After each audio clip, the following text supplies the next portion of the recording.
দেখতে পাচ্ছেন আমাদের বাইকটির মাঠগার্ডের উপরের কি অবস্থা, একেবারে মোটা শক্ত কাদা জমে আছে। তো এটা আমরা স্মার্ট ফোমিং জেল দিয়ে পরিষ্কার করব এবং সরাসরি দেখব যে রেজাল্ট কেমন পাওয়া যায়। ফার্স্টে দেখতে পাচ্ছেন যে পানি নিয়ে চলে আসছি, এই মগে একটু পানি ঢালবেন। এখানে বেশি না, হাফ লিটারের মতো পানি নিয়ে নিলেই হয়ে যাচ্ছে আপনার বাইকটি। এই যে দেখতে পাচ্ছেন স্মার্ট ফোমিং জেল, এই যে স্মার্ট ফোমিং জেলটি, এই ফোমিং জেলটি জাস্ট সামান্য এভাবে প্রেস করে সামান্য একটু দিয়ে নিলেন। নেওয়ার পরে আপনার হাতটা দিয়ে যাচ্ছে,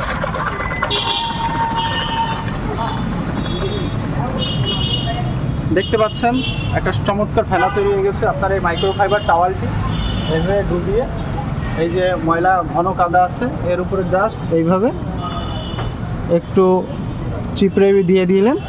এবং এই যে সাথে থাকা ব্রাশটি, এই ব্রাশটি দিয়ে আসুন দেখাই দেয়, ডলে ডেলে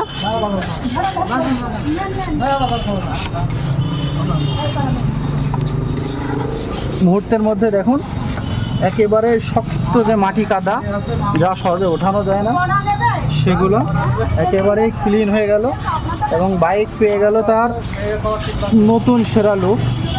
আপনারা দেখতেই পাচ্ছেন আমি এখানে টাওয়ালটি কিভাবে দিয়েছি, জাস্ট কাদা পানিটা ধুলিয়ে প্রেস করেছিলাম এবং এখন এই মাইক্রোফাইবার টাওয়ালটা দেখতে পাচ্ছেন এটা দিয়ে আমি জাস্ট একটু টেনে দিই।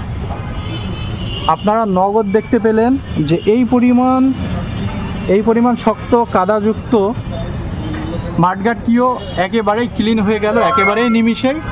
অনলি ফর 30 সেকেন্ড সময় লাগলো এত পরিমাণ শক্ত মোটা কাদাযুক্ত স্থানটি পরিষ্কার করতে।